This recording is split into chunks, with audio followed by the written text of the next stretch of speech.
5 et EBIOS RM. Voilà, donc je le fais pour le compte de l'APAC. Commence à me présenter. Donc, mon nom, pour les personnes qui ne me connaissent pas, bien sûr. Donc, mon nom, c'est Mohamed Salmi. Donc, je suis à la tête d'une société qui s'appelle Information Security Consulting, voilà, qui est spécialisée dans tout ce qui est prestation de services en sécurité, donc de l'information. Je suis consultant SMSI, SMCA et en cybersécurité. J'ai 28 ans d'expérience. Je suis formateur senior de PECB, donc j'ai animé plus que 120 sessions à PECB, dont une trentaine en Afrique subsaharienne et une trentaine en France, et le reste c'est en Afrique du Nord. Et j'ai gagné en fait le prix du meilleur formateur francophone de PECB en 2016. Je suis aussi auditeur en sécurité de l'information. J'ai réalisé plus que 20 missions d'audit réglementaires, essentiellement donc, en Tunisie, mais aussi en Afrique subsaharienne, au Cameroun, aussi à la République démocratique du Congo. Je suis pilote de projet SMSI, donc j'ai réalisé déjà 4 projets SMSI, dont 2 en Tunisie, un au Cameroun et un au Côte d'Ivoire. Et concernant les certificats, donc je suis certifié déjà PECB Trainer donc depuis 2014. Je suis aussi certifié ISO 27001 LILA, ISO 27005 Lead Risk Manager, ISO 31000 Risk Manager, ISO 27032 Cyber Security Lead Manager, EBIOS RM, MIARI RM concernant les méthodes de gestion des risques, CMMC, c'est Cyber Security Maturity Model Certification, donc aux États-Unis, c'est le niveau donc Foundation, parce que les autres niveaux lead ne sont pas encore déjà préparés. Et je suis aussi CMSA, c'est-à-dire Certified Management System Auditor. Donc, je suis un auditeur de certification, tierce partie. Alors, le programme de notre présentation, c'est tout d'abord une introduction à la norme ISO 27005, la version 2018. Là, on ne va pas tarder beaucoup, juste 4 slides pour présenter donc la norme. OK. Par la suite, je vais présenter la méthode EBIOS RM. Ça sera fait en 9 slides. Et comme il s'agit d'un workshop, je vais me tarder un peu plus sur les aspects réalisation, donc les résultats de l'application de la méthode RM au cas d'une entreprise fictive. Et là, donc, je vois, c'est à peu près 44 slides. Voilà, la totalité, à peu près sur 59 slides, mais la présentation va dans à peu près, disons, 49 slides, parce que là, il y aura 10 qui ne contiennent pas en fait des informations. Donc, je vais essayer de prendre au maximum 1 heure et demie pour faire la présentation. Alors, ISO 27005, c'est une norme qui a été développée par l'ISO pour la gestion des risques liés à la sécurité de l'information. L'ISO 27005 a été développé pour apporter une aide en fait, aux entreprises qui mettent en place des systèmes de management de la sécurité de l'information conformément à la norme ISO 27001. La dernière version sortie, c'était en 2018. Et en fait, la norme ISO 27005, c'est une adaptation de la norme ISO 31000. La norme 31000, c'est un cadre générique pour la gestion des risques, quelle que soit donc, la nature du risque, quelle que soit l'activité de l'organisation, et quelles que soient aussi les conséquences donc, du risque, que ce soit des conséquences positives ou bien négatives. Cette norme-là, ISO 31000, définit en fait ce qu'on appelle les principes de gestion des risques, un cadre organisationnel et le processus de gestion des risques.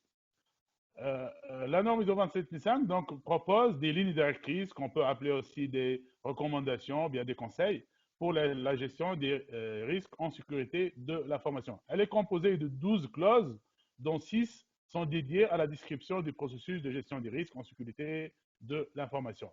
Et la norme aussi comporte 6 annexes informatives, et donc ce sont des annexes qui portent le nom de A, B, C, D, E et F. Alors, la norme ISO 27005 définit une approche de gestion des risques basée sur les actifs. Qu'est-ce que ça veut dire basée sur les actifs? C'est-à-dire, elle recommande, pour faire une gestion de risque, elle recommande de commencer, de démarrer par tout d'abord l'identification des actifs informationnels. Des actifs informationnels ou bien des actifs de manière générale, ce sont en fait, tout ce qui est important, que ce soit des processus, des activités ou bien des informations qui sont importants, qui sont critiques pour l'organisation, qui contribuent à la réalisation de la mission de l'organisation et à l'atteinte de ses objectifs. Okay? Donc, la norme recommande de démarrer par identifier tout d'abord les actifs et par la suite réaliser les autres activités, à savoir l'identification des menaces, des vulnérabilités, etc. La norme ISO 27005 n'est pas une méthode de gestion des risques. Il y a plusieurs personnes qui disent que pour faire la gestion du risque, on va utiliser la norme ISO 27005. Ceci n'est pas correct. La norme ISO 27005 ne contient pas et ne fournit pas tous les éléments nécessaires pour faire une gestion des risques. Donc, c'est juste des recommandations, des conseils, des préconisations, mais vous n'allez pas trouver tous les éléments nécessaires qui vont vous permettre de faire une gestion. Donc, ça ne fournit pas des moyens, bien des outils pour faire la gestion des risques. Pour faire la gestion des risques, il faut absolument utiliser une méthode. Et là, pour les méthodes, il y en a assez. Donc, on peut soit définir une méthode maison.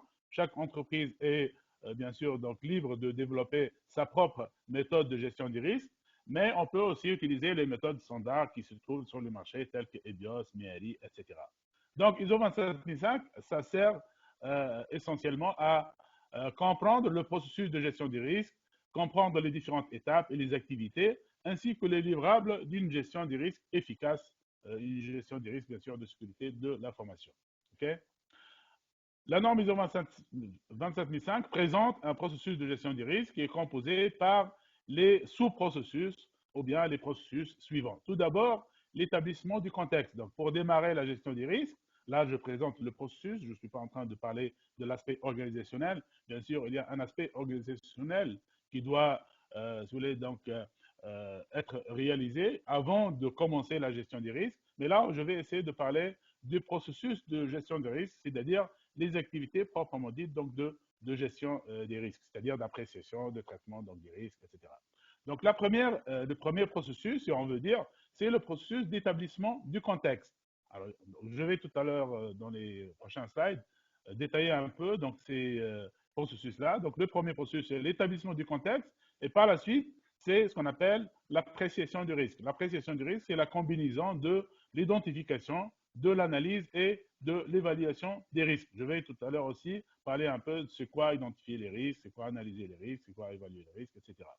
Par la suite, il y a un point donc, de décision ici. Donc, si l'appréciation elle est satisfaisante, là, on peut passer au processus suivant. Sinon, si on n'est pas, c'est-à-dire si on n'est pas satisfait donc, de l'appréciation du risque, on peut faire une itération. Donc, vous voyez là, il y a une itération qui nous permet de revenir donc, à la phase d'établissement du contexte. Et là, donc, on peut apporter des modifications au niveau donc, des paramètres ou bien des informations qui ont été déjà définies, telles que ce qu'on appelle les critères donc, de risque, les critères d'impact, les critères d'évaluation du risque, les critères d'acceptation du risque. Sinon, si ceci n'est pas possible, on va passer à l'appréciation du risque pour essayer d'identifier donc le risque de manière plus exacte, plus précise, de les analyser et de les évaluer. Donc, dans le cas où l'appréciation est satisfaisante, on va passer au traitement du risque. Et le traitement de risque consiste aussi en un ensemble donc d'activités que je vais essayer de présenter tout à l'heure dans les slides suivants. OK?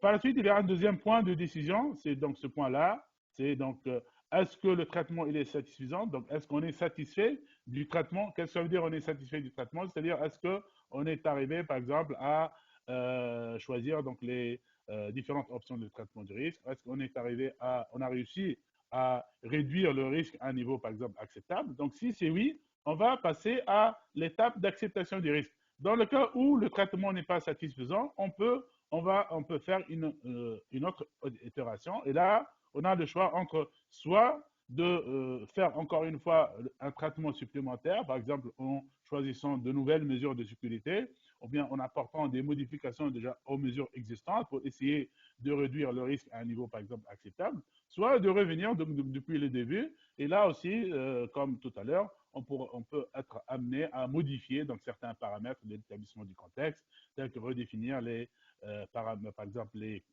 critères d'impact, les critères d'évaluation, ou bien les critères d'acceptation. Sinon, si ceci n'est pas possible, on passera à refaire une réappréciation du risque, donc pour essayer d'identifier, d'analyser et d'évaluer le risque de manière plus satisfaisante.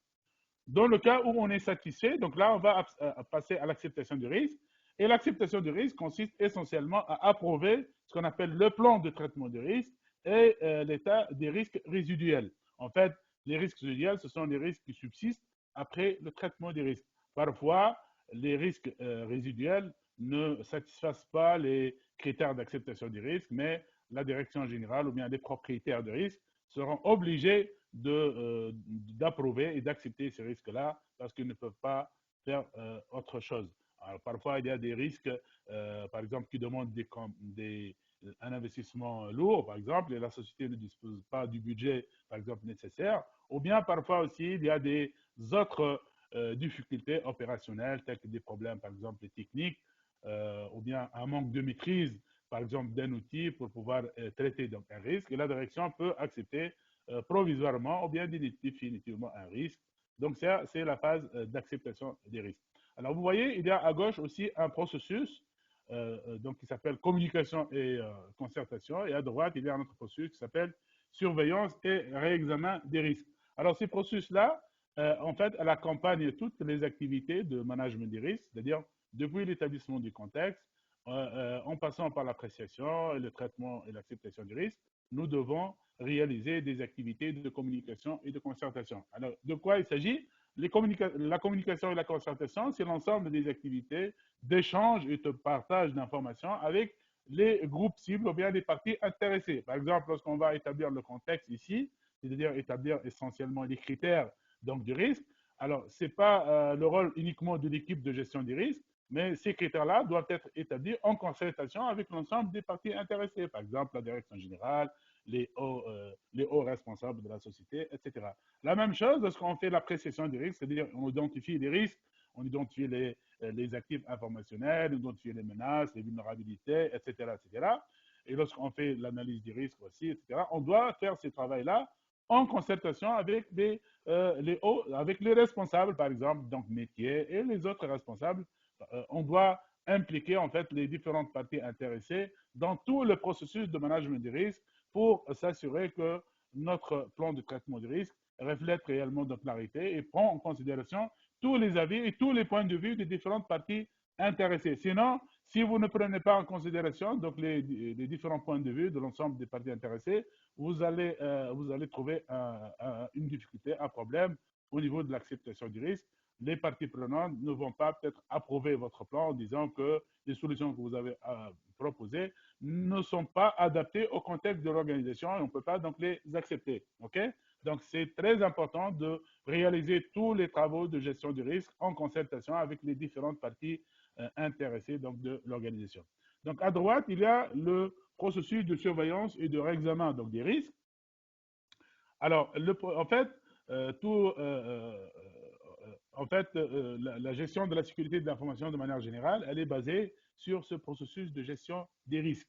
Donc, si le processus de gestion des risques fournit des résultats qui ne sont pas bien adaptés à l'organisation, ne sont pas, c'est-à-dire génèrent des solutions qui ne sont pas appropriées donc au contexte de l'organisation, etc., on risque de ne pas protéger les actifs informationnels de l'entreprise de manière aussi donc appropriée. Pour cette raison, on doit s'assurer que surtout donc notre plan de traitement des risques, si vous voulez, donc reflète la réalité et propose des mesures de sécurité pour traiter les risques auxquels la société elle est réellement exposée. Donc on a besoin et il faut absolument surveiller et examiner les risques, surtout que la société, que n'importe quelle société, elle se développe dans un environnement dynamique où il y a toujours donc de nouveaux risques qui apparaissent, d'autres qui disparaissent, il y a de nouveaux actifs informationnels qui sont ajoutés au système d'information, il y a le personnel, il y a du personnel qui part, il y a du personnel qui arrive, etc. etc. Donc tout ceci peut être accompagné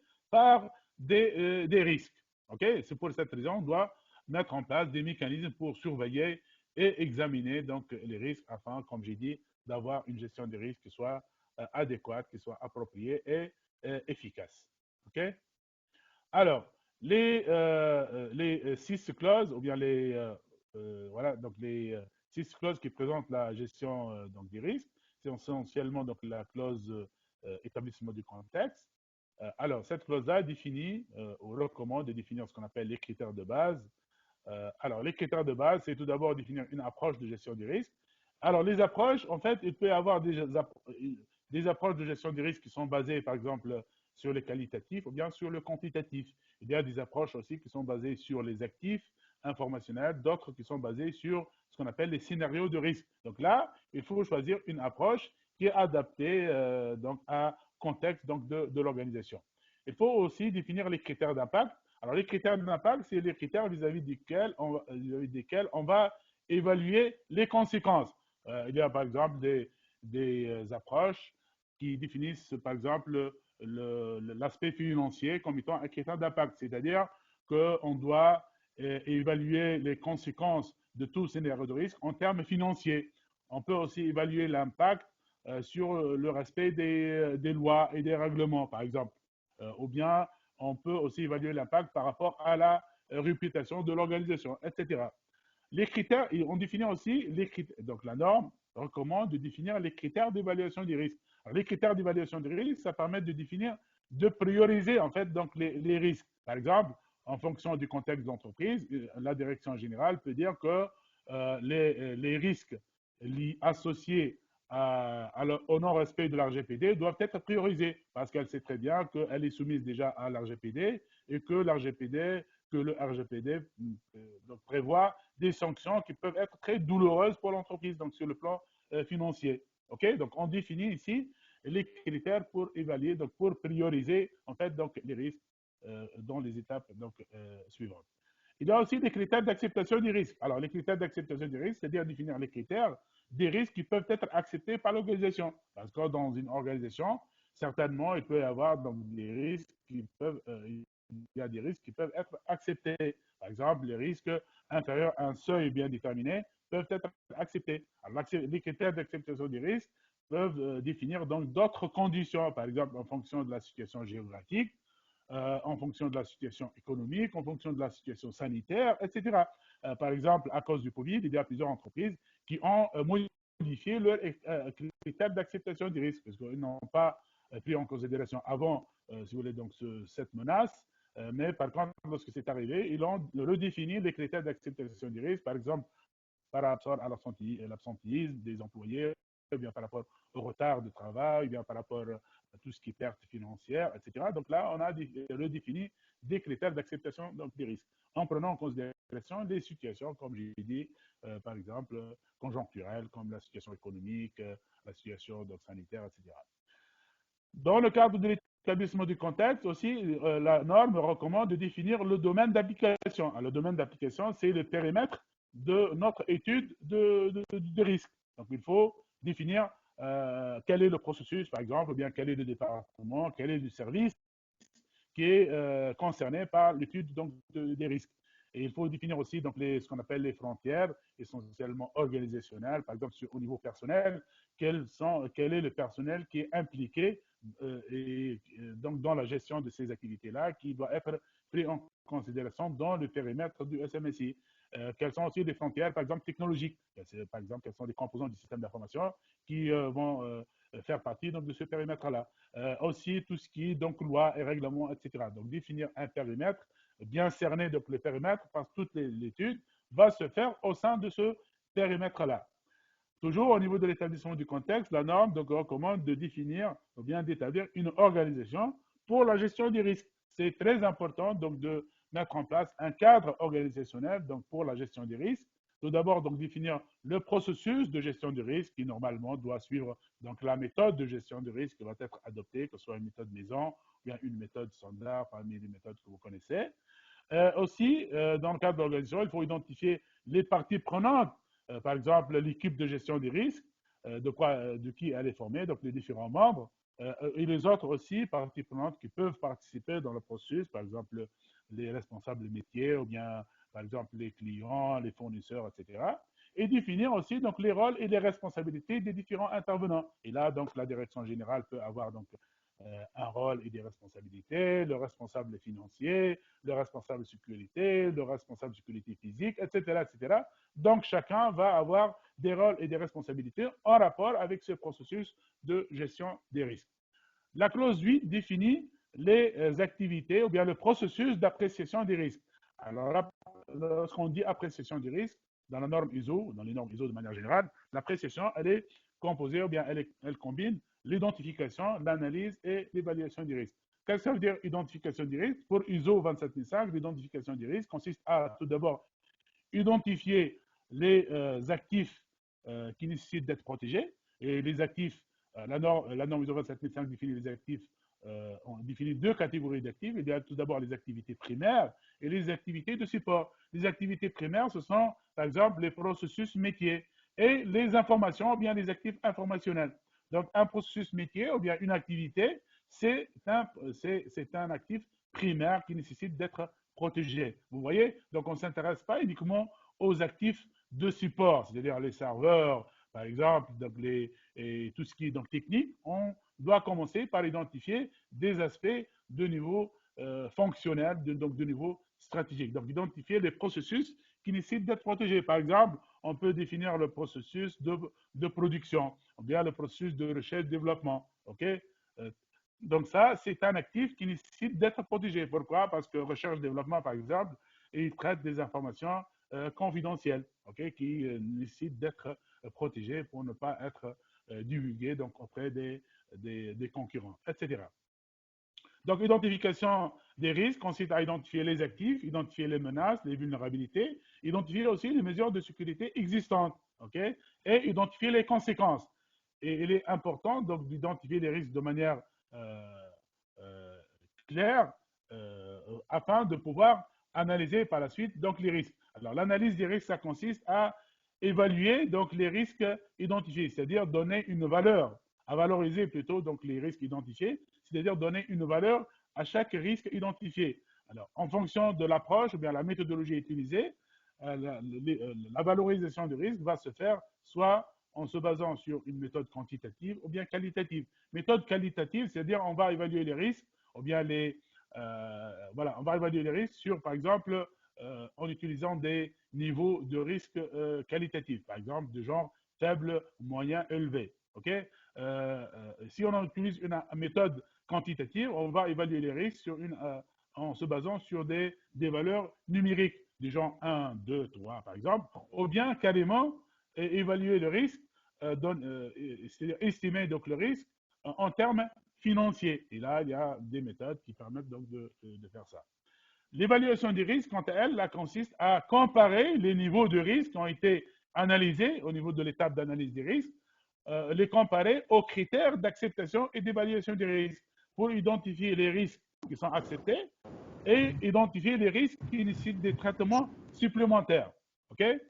Donc, une fois on a apprécié les risques, on passera au traitement du risque. Et le traitement du risque va consister à tout d'abord choisir des options de traitement du risque. Et la norme ISO 27005 définit 4 options de traitement du risque. Il y a le maintien du risque, il y a, si vous voulez, donc l'évitement du risque, le partage du risque, et voilà, donc je répète, il y a le maintien, il y a le refus, ou bien l'évitement du risque, il y a le partage des risques, et il y a un quatrième qui est, alors comment ça s'appelle, évitement, attendez, un maintien du risque, éviter, partager, quoi d'autre? Donc j'ai mis de maintenir le risque, voilà. Donc maintien du risque, voilà, maintenir le risque, c'est-à-dire accepter le risque, puis voilà, réduire le risque, voilà, Mitigé. réduction du risque, excusez-moi, c'est réduction du risque, Mitigé. c'est ça, c'est la réduction du risque dans la norme ISO 27005. Donc, utilise le mot réduction donc, du risque. Il y a l'évitement du risque. Il y a le partage des risques. Donc, il y a 4 options. Donc, pour chaque risque qui a été apprécié, on doit choisir une option au plus. Donc, les options ne sont pas exclusives. On peut choisir une au plus. Et par la suite, on doit sélectionner les mesures de sécurité appropriées. En fonction des options de traitement de risque, on choisira les mesures appropriées. Des mesures peuvent être sélectionnées à partir, par exemple, de la norme ISO 27002. La norme 27002, c'est une norme de bonne pratique qui présente des mesures de sécurité. Ou bien, si on est dans le cadre de ISO 27001, on doit choisir les mesures à partir de l'annexe A de la norme ISO 27001. Mais on peut aussi choisir des mesures de sécurité à partir d'autres référentiels tels que COBIT, ITIL ou n'importe quel autre référentiel. Par la suite, on doit établir le plan de traitement des risques. Et le plan de traitement des risques, c'est un tableau qui va décrire l'ensemble des risques, avec donc les actifs qui nécessitent d'être protégés, les menaces, les vulnérabilités, le niveau de risque associé à chaque risque, les options qui ont été sélectionnées, les mesures de sécurité appropriées aussi qui ont été sélectionnées, et d'autres informations telles que le responsable, par exemple, de mise en œuvre des mesures de sécurité, excusez-moi, un responsable donc de du suivi donc, des mesures de sécurité, les délais, les ressources nécessaires, etc. etc. Okay? Et par la suite, donc, une fois on a établi le plan, on doit établir un état des risques résiduels. On a besoin d'évaluer donc, les niveaux de risque qui subsistent après le traitement. Normalement, on acceptera les risques uniquement qui respectent ou bien qui satisfassent les critères d'acceptation des risques. Et pour les autres, on doit les traiter avec, donc, on doit, si voilà, on a des risques qui dépassent ou bien qui ne respectent pas les critères d'acceptation des risques, tout simplement la direction va les accepter soit provisoirement, soit définitivement, donc en fonction de la situation. Alors, clause 10, c'est l'acceptation des risques. Et donc là, j'ai dit, c'est essentiellement l'approbation du plan de traitement des risques et l'approbation des risques résiduels. Donc là, la direction générale et les autres propriétaires des risques vont signer donc le plan de traitement des risques et les risques résiduels. Et elle peut bien sûr ajouter des commentaires donc, en rapport avec leur acceptation donc, de ces risques-là. La clause 11, c'est la communication et la concertation. Donc là, c'est, comme j'ai dit tout à l'heure, c'est les échanges d'informations avec les parties prenantes concernant donc, les risques, concernant les sources de risque, concernant les menaces, les vulnérabilités, concernant aussi les mesures de sécurité, etc. etc. Donc, c'est un échange bidirectionnel entre l'équipe de management des risques et les autres parties intéressées. L'objectif, c'est collecter donc, le maximum d'informations sur donc, les risques et aussi donc par la suite approuver donc notre plan de traitement de risque et accepter le plan de traitement des risques et les risques résiduels. La clause 12, c'est la surveillance et l'examen, comme j'ai expliqué tout à l'heure. Donc, il faut absolument surveiller ce processus-là. Donc, surveiller et examiner les facteurs de risque, par exemple, les nouveaux risques qui apparaissent, les nouvelles vulnérabilités, donc nouvelles menaces, etc. etc.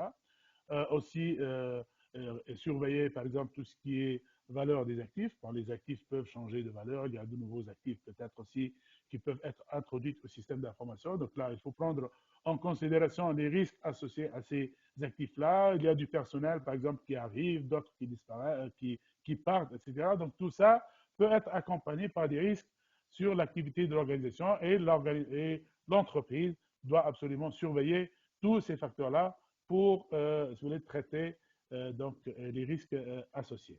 Okay? Voilà, donc c'est ce que j'ai prévu par rapport à ISO 27005. Je vais maintenant passer donc, à la méthode EBIOS.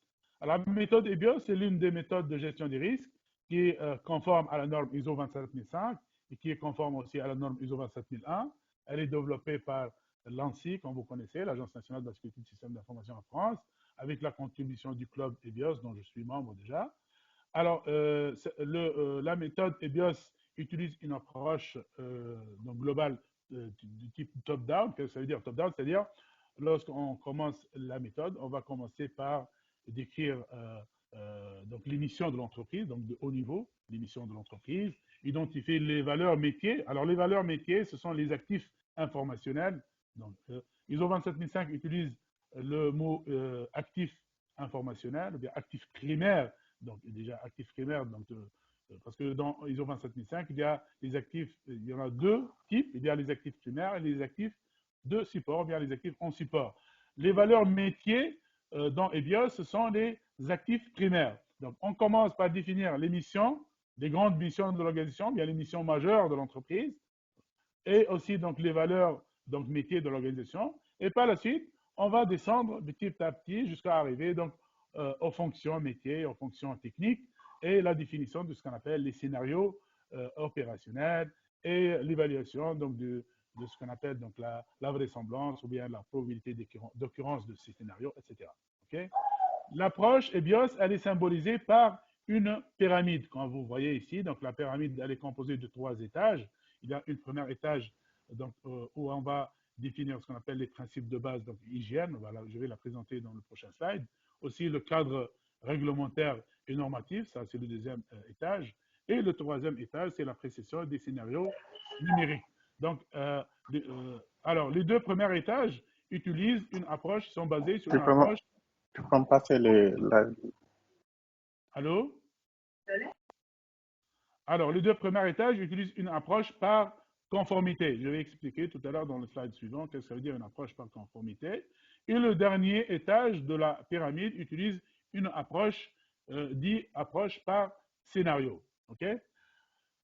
Alors, Lancy, lorsqu'il a développé la méthode, il a écrit un guide de gestion des risques pour aider les entreprises à utiliser donc, la méthodologie. À l'époque, il n'y a pas un logiciel qui supporte la méthodologie et les gens utilisaient manuellement la méthode de gestion des risques avec l'utilisation de Word, Excel, etc. Il y avait aussi des fiches méthodes qui ont été développées et qui apportent aussi des aides supplémentaires donc, pour utiliser donc, la méthode donc, EBIOS RM. Plus tard, donc, EBIOS, plutôt Lancier, a établi ce qu'on appelle un label EBIOS RM et a encouragé les sociétés à développer des solutions logicielles pour supporter donc, la méthode EBIOS. Et là, aujourd'hui, on a en France 4 entreprises qui fournissent donc, une solution logicielle. Il y a par exemple Agile RM de la société All4Tech, il y a Esri RM de Esri, etc. Donc, pour consulter les entreprises qui fournissent des logiciels, vous pouvez consulter le site de Lancy. OK? Alors, j'ai dit la méthode EBIOS RM, elle est basée sur une approche, sur une combinaison de deux approches. L'approche par conformité, qui permet donc à adopter pour réaliser les travaux donc, des deux premiers étages de la méthode.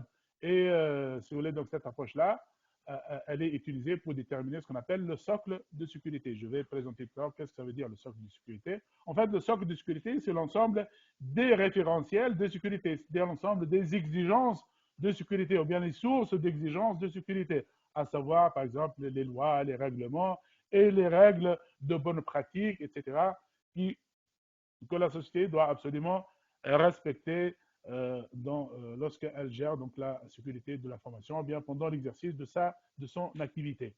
Et l'approche par conformité aussi, elle va servir pour traiter les risques accidentels et environnementaux. En fait, la méthode EBIOS, elle se concentre essentiellement au niveau du dernier étage, qui adopte l'approche par scénario, qui se concentre essentiellement sur les menaces intentionnelles. Okay? C'est les menaces numériques intentionnelles. Donc, les autres risques, que ce soit accidentels ou bien environnementaux, donc, doivent être traités au niveau de l'atelier numéro 1. En fait, l'atelier numéro 1, il contient, donc, c'est l'atelier qui sera utilisé pour réaliser les activités du deux premiers étages de la pyramide, c'est-à-dire donc les étages 1 et les étages 2. Je vais tout à l'heure donc aussi en parler.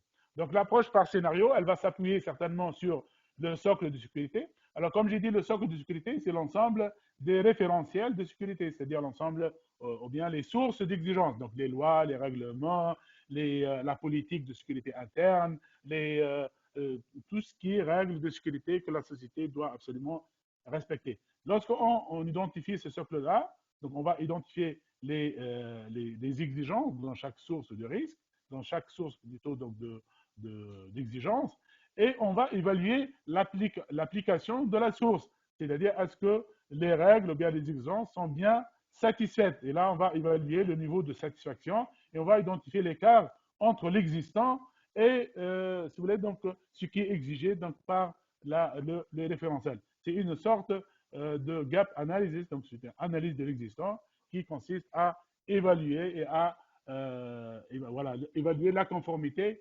du système de management existant par rapport donc, aux exigences qui sont définies donc, dans le contexte de l'organisation. Donc, au niveau du dernier étage, on va donc adopter l'approche par scénario. On va s'appuyer certainement sur le résultat du socle de sécurité, c'est-à-dire on va se baser sur tout ce qui est menace, tout ce qui est vulnérabilité, tout ce qui est non-satisfaction des exigences, pour élaborer les scénarios de risque, particulièrement, comme j'ai dit, donc ciblés ou sophistiqués, étant donné que la méthode EBIOS, elle se concentre sur les menaces intentionnelles numériques, c'est-à-dire les menaces qui sont ciblées.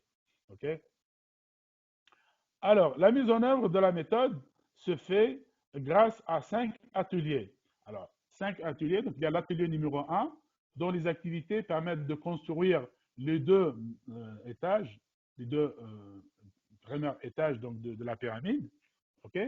Et puis, il y a l'atelier numéro 2, où on va. Alors, l'atelier numéro 1, ça consiste à établir le cadrage et le socle de sécurité dont je viens de parler, c'est-à-dire l'ensemble des référentiels auxquels la société donc, elle est soumise. Puis l'atelier numéro 2 consiste à définir ce qu'on appelle les sources de risque et les objectifs visés. Alors, tout scénario de risque a certainement une source. On va identifier l'ensemble des sources de risque. OK? Donc, ça peut être des pirates, ça peut être des concurrents, etc. On va en parler donc, tout à l'heure. Et par la suite, il y a l'atelier numéro 3. Alors, l'atelier numéro 3 vise essentiellement à définir ce qu'on appelle les scénarios stratégiques. Je vais définir qu'est-ce que ça veut dire un scénario stratégique. Et puis, l'atelier numéro 4, c'est définir ce qu'on appelle les scénarios opérationnels. Okay? Donc, là aussi, je vais définir qu'est-ce qu'un scénario opérationnel. Et enfin, l'atelier numéro 5, consiste à établir le traitement, donc, ou bien à réaliser le traitement des risques. Donc, il y a 5 ateliers. Donc, il y a l'atelier numéro 1, cadrage et socle de sécurité. Atelier numéro 2, c'est sources de risques et objectifs visés. Atelier 3, scénario stratégique. Atelier 4, c'est scénario opérationnel. Et l'atelier 5, c'est le traitement des risques. Alors, aussi, donc, la démarche, elle est composée par deux cycles. Donc, il y a le cycle stratégique et le cycle opérationnel. Ce cycle stratégique, c'est-à-dire, c'est l'ensemble des activités de niveau stratégique. Par exemple, le fait de surveiller les lois et les règlements, ça fait partie de l'activité stratégique. Donc, il y aura l'équipe de direction avec le responsable de sécurité qui doivent, en cas, par exemple, d'apparition d'une nouvelle loi ou bien d'un changement d'une loi, etc., ils doivent, si vous voulez, donc, prendre ça en considération pour l'intégrer dans la gestion donc, des risques. Okay? Tout ce qui est politique, par exemple, tout ce qui est scénario aussi stratégique, ça fait partie du cycle stratégique. Le cycle opérationnel, c'est tout ce qui est technique, donc lié à la gestion de la sécurité, par exemple, à la gestion des risques, par exemple, tout ce qui est changement dans les valeurs des actifs informationnels, tout ce qui est menace, tout ce qui est vulnérabilité, etc. Donc tout ça, donc ça fait partie du cycle opérationnel. Donc, si par rapport donc, à la pyramide, comme j'ai dit, l'atelier numéro 1 permet de réaliser les deux premiers étages de la pyramide et les ateliers 2, 3 et 4 réalisent donc les activités du dernier étage qui est l'appréciation des risques. Donc, l'appréciation des risques, c'est l'atelier numéro 2, 3 et 4. L'atelier numéro 5, en fait, comme vous voyez, donc, il fait partie, ou bien la sortie de l'atelier numéro 5 fait partie du cycle opérationnel, mais aussi du cycle stratégique. Donc, ça, c'est pour alimenter, en fait, donc, soit l'atelier numéro 1, soit aussi donc, le dernier étage donc, de la pyramide. Alors, dans les slides suivants, je vais décrire de manière sommaire en quoi consiste donc chaque atelier. Et je vais définir les quelques mots ou bien termes qui sont euh, appropriés donc, à la méthode EBIOS. Donc, l'atelier numéro 1, c'est le cadrage et la définition du socle de sécurité. Donc, l'atelier numéro 1 consiste à identifier l'objet étudié. Et l'objet étudié, c'est-à-dire l'organisation pour laquelle on va faire l'étude de gestion des risques, les objectifs de l'étude. Alors, les objectifs de l'étude, c'est aussi très important parce que, en fonction de l'objectif, on peut identifier quels sont les ateliers qu'on va mettre en œuvre. Parce qu'en fonction, parfois, par exemple, si on se limite uniquement à à déterminer le socle de sécurité, si l'objectif c'est déterminer le socle de sécurité, on est amené à juste réaliser les activités de l'atelier numéro 1. On n'est pas obligé de réaliser les autres ateliers 2, 3, 4 et 5. Donc, tout dépend de l'objectif.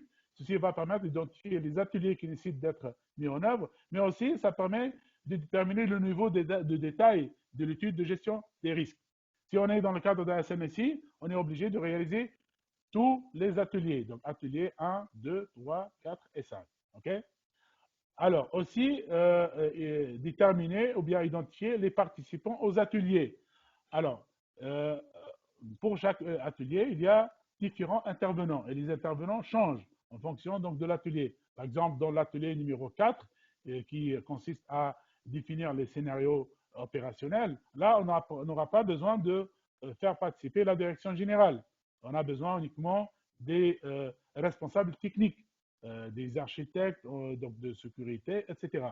Par contre, dans l'atelier numéro 1, on va définir le socle de sécurité. On a besoin de la participation de la direction et des hauts responsables de l'organisation. Donc, à chaque étape, on va identifier les différents participants. On doit aussi définir le cadre temporel du cadre, si vous voulez, donc du cycle stratégique et du cycle aussi opérationnel afin de pouvoir cerner donc la durée donc du projet, par exemple, de gestion des risques. Okay.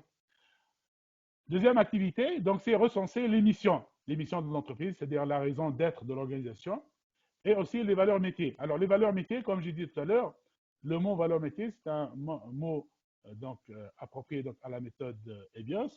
Valeur métier veut dire un actif primaire dans ISO 27001, dans ISO 27005, c'est-à-dire toute composante importante pour l'organisation dans l'accomplissement de sa mission.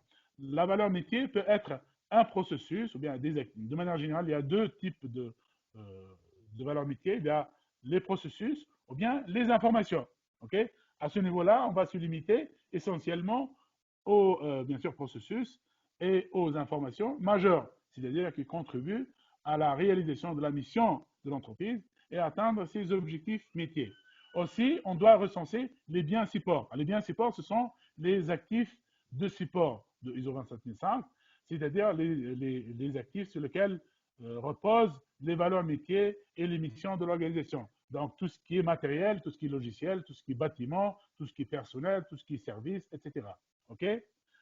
On doit aussi identifier les événements redoutés. Alors, le mot événement redouté, c'est un mot propre aussi à la méthode EBIOS. Et un événement redouté, c'est tout ce qui est événement indésirable qui est accompagné d'une atteinte à des propriétés ou bien à des besoins en sécurité de l'information. Par exemple, tout ce qui est atteinte à la confidentialité, à l'intégrité, à la disponibilité, ou bien tout autre critère qui est jugé donc nécessaire dans l'évaluation de la sécurité. Okay. Bien sûr, on doit chercher les événements redoutés associés aux valeurs métiers. Les valeurs métiers, on a dit, c'est les processus et les informations majeures critiques de l'entreprise. Donc, si on va chercher les événements redoutés, on doit se limiter aux événements redoutés qui peuvent avoir un effet, un impact sur donc, les valeurs métiers qui ont été identifiées au niveau donc, de l'étape précédente. OK.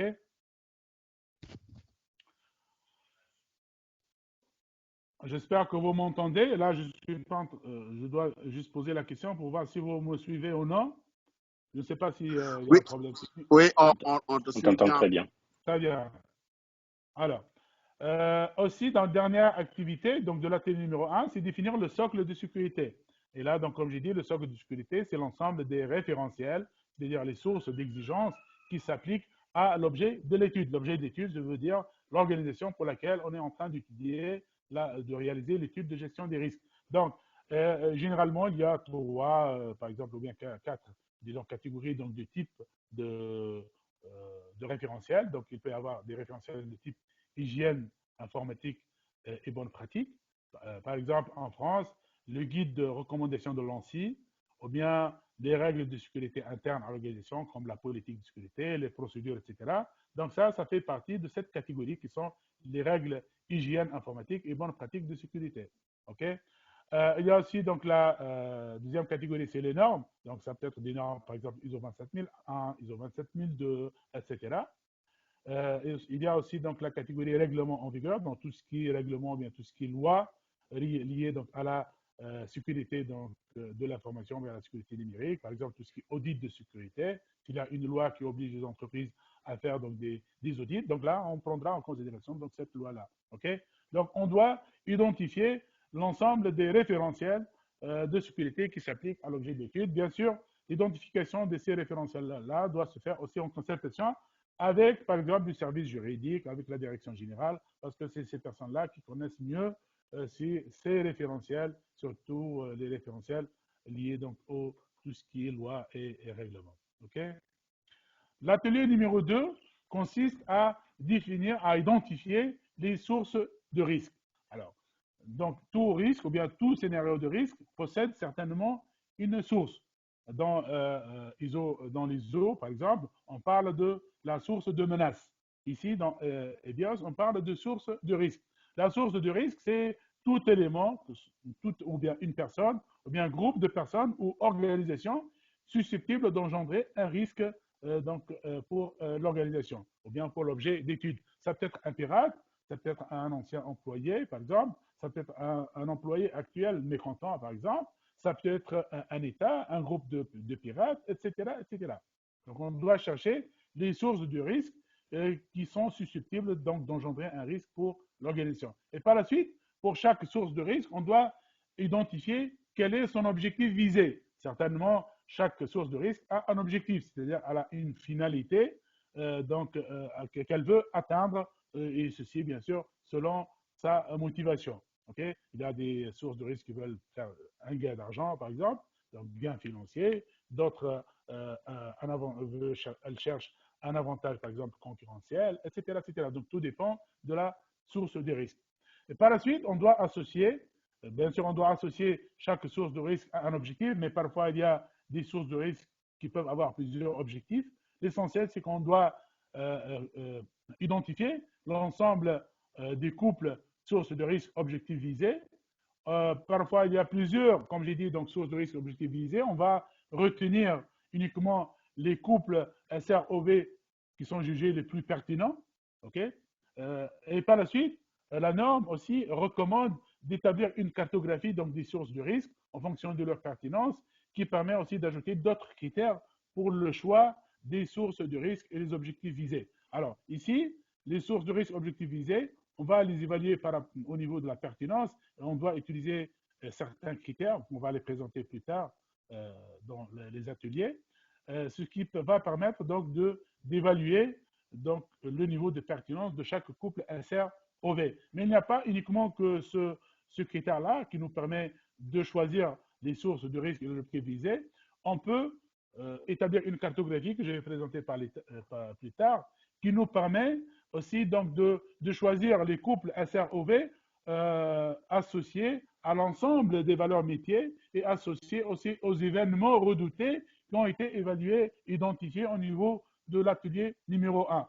Alors, si on se limite uniquement à la pertinence, on risque, par exemple, de choisir des sources de risque uniquement liées à, par exemple, un seul événement redouté, ou bien à deux événements redoutés qui sont liés à deux ou bien trois valeurs métiers. Alors qu'il y a des valeurs métiers aussi qu'on a identifiées dans l'atelier numéro 1 et qui nécessitent aussi d'être pris en considération.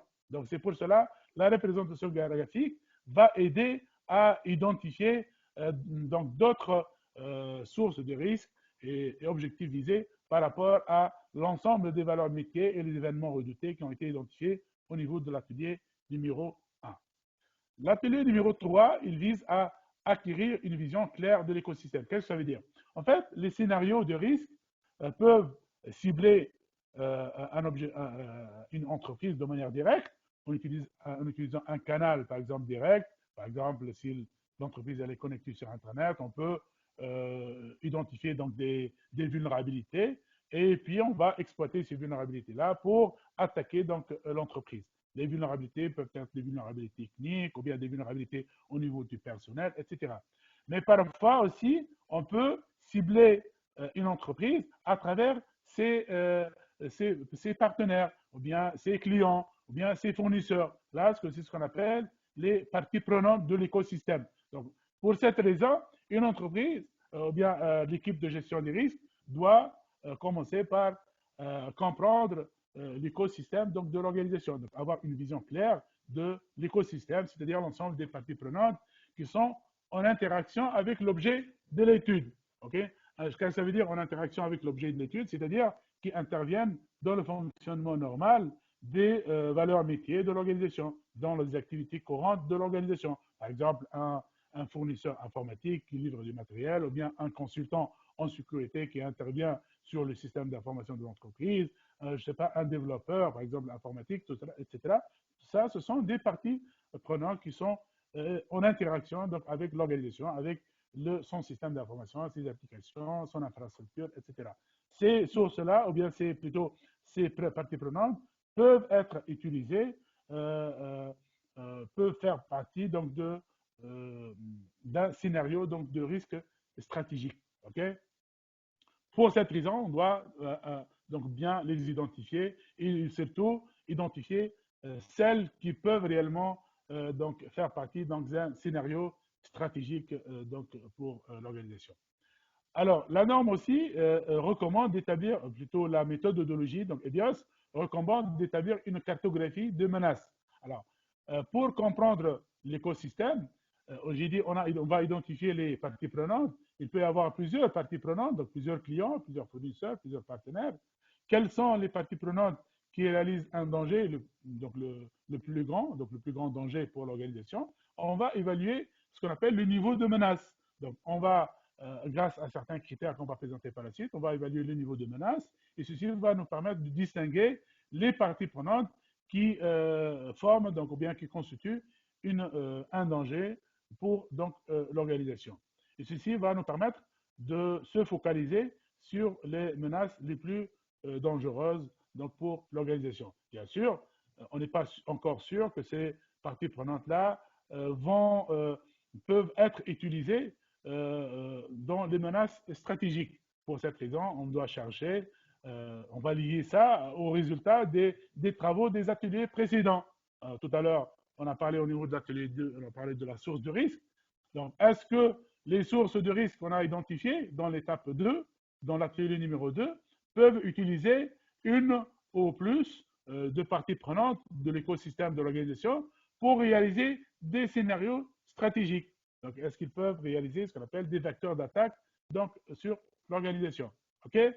Donc, pour cela, donc, on doit bâtir des scénarios donc, de haut niveau, ce qu'on appelle des scénarios stratégiques. Et un scénario stratégique, c'est quoi? C'est un ensemble de chemins d'attaque qui décrivent la source du risque, ainsi que les parties prenantes de l'écosystème qui peuvent être exploitées, et aussi l'objectif visé par l'organisation. Et on peut aussi ajouter tout ce qui est donc valeur métier. Donc là, c'est ce qu'on appelle le scénario stratégique. Donc au niveau de la description du scénario stratégique, on ne va pas décrire ou bien identifier les biens supports, c'est-à-dire les actifs en support qui vont être utilisés par les sources de risque. Donc on va se limiter, on va dire voilà, l'attaque va utiliser tel partenaire pour atteindre son objectif, ok, qui est donc par exemple la compromission, je ne sais pas, donc de telle données, par exemple client, ou bien vol, par exemple des données clients, etc.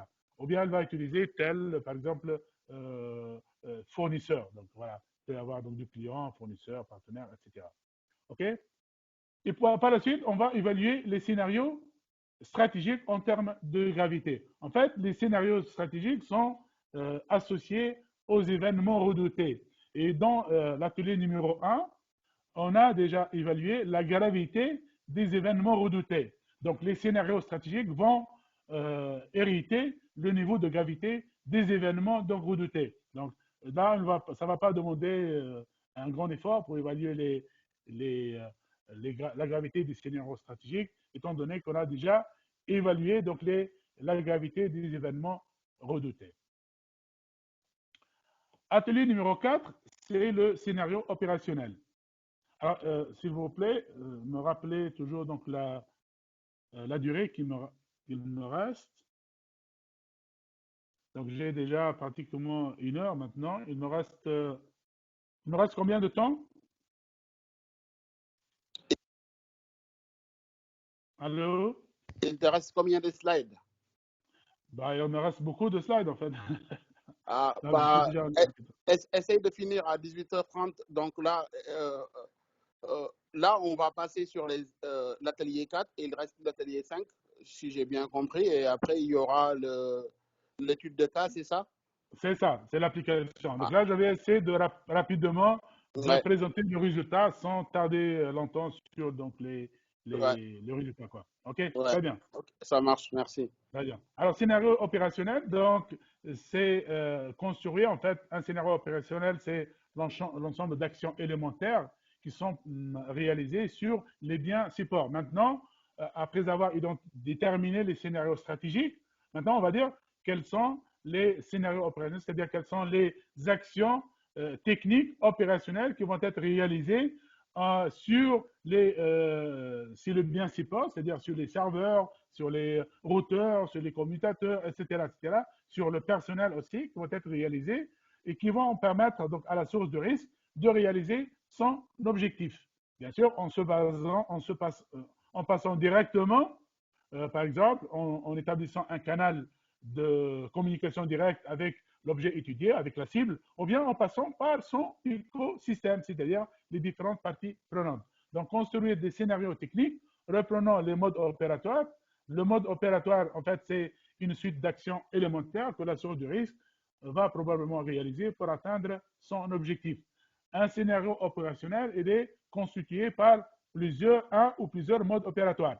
Donc, pour réaliser une attaque sur le plan technique, on peut soit cibler l'objet étudié directement, comme j'ai dit, donc en exploitant par exemple une faille au niveau d'un équipement périphérique tel qu'un routeur par exemple, ou bien un firewall, etc., ou bien même une personne, un personnel de l'entreprise, ou bien en passant par son écosystème. Donc, c'est-à-dire en passant par exemple les biens supports d'un client, d'un fournisseur, etc. Et ceci constitue ce qu'on appelle donc des modes opératoires. Par la suite, pour chaque scénario opérationnel, on doit évaluer sa vraisemblance, c'est-à-dire la probabilité d'occurrence du mode opératoire. Sachant qu'au niveau du slide, au niveau de l'atelier numéro 3, on a défini la gravité des scénarios stratégiques, et au niveau de l'atelier numéro 4, on a évalué la vraisemblance, et ces deux paramètres-là, donc la gravité de l'impact, c'est-à-dire, et la vraisemblance, vont nous permettre d'évaluer le niveau de risque. Ça sera réalisé donc, au niveau de l'atelier numéro 5. Okay? La vraisemblance, c'est l'estimation de la faisabilité ou bien la probabilité d'occurrence d'un risque selon une échelle, bien sûr, qui est définie donc, à l'avance. L'atelier numéro 5, c'est le traitement des risques. Donc, ça consiste tout d'abord à faire une synthèse de l'ensemble des risques étudiés, c'est-à-dire les différents modes opératoires qui ont été retenus en fonction de leur gravité, en fonction de leur vraisemblance, les représenter en fait dans un tableau qu'on va les présenter tout à l'heure, dans une matrice. Par la suite, définir une stratégie de traitement des risques, c'est-à-dire quels sont les risques qui sont acceptés, les risques qui ne sont pas acceptés, qui nécessitent des traitements, et des risques, si vous voulez, donc, qui doivent être sous contrôle. On va en parler tout à l'heure. Décliner cette stratégie en mesures de sécurité, donc établir les mesures de sécurité pour traiter ces risques-là et les inscrire dans un plan d'amélioration continue. Établir la synthèse des risques idéaux. On a parlé tout à l'heure des risques idéaux, mais on a dit qu'on doit évaluer donc les risques qui subsistent après le traitement. Et par la suite, définir le cadre de suivi des risques. Comme j'ai dit tout à l'heure, on doit évaluer c'est tout ce qui est surveillance et réexamen donc, des risques pour prendre en considération tout changement ou bien toute évolution dans le contexte donc, de l'organisation. Voilà, un dernier slide dans cette partie-là, et c'est pour présenter donc, le lien entre les différents ateliers. Donc, l'atelier numéro 2, on a dit, ça consiste à définir les sources de risque et les objectifs visés de chaque source, puis retenir les sources de risque et les objectifs visés les plus pertinents. Et par la suite, établir des scénarios stratégiques qui se basent sur les événements redoutés. Okay? Et par la suite, bien sûr, établir donc, les différents chemins d'attaque. On a dit qu'un scénario stratégique peut être décliné en plusieurs chemins d'attaque, en ouvrant par exemple un canal direct vers l'objet d'étude, vers la cible, ou bien en passant par son écosystème. Et donc chaque possibilité représente un chemin d'attaque. Et par la suite, pour les chemins, pour les scénarios donc, stratégiques, on va définir donc, la gravité des impacts qui est exactement égale à la gravité de l'événement qui a été déjà évalué au niveau de l'atelier numéro 1, qui n'est pas représenté, bien sûr, dans ce lien-là. Alors, par la suite, dans l'atelier numéro 4, c'est établir les scénarios donc, opérationnels, et pour chaque scénario, on va évaluer sa vraisemblance, c'est-à-dire sa probabilité d'occurrence. Ces deux informations-là vont nous servir pour évaluer le niveau de risque. Et un scénario dans EBIOS, un scénario de risque, c'est l'association entre le scénario opérationnel et un chemin d'attaque. Donc, il y a une composante stratégique, qui est le chemin d'attaque, il y a une composante opérationnelle, donc, qui est établie donc, au niveau de l'atelier numéro 4.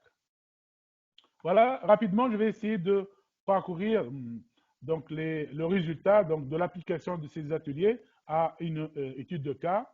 Il s'agit d'une entreprise fictive. On a choisi une société biotechnologie fabriquant des vaccins. On suppose que c'est la fabrique du Covid-19 pour lier ça donc, au contexte actuel.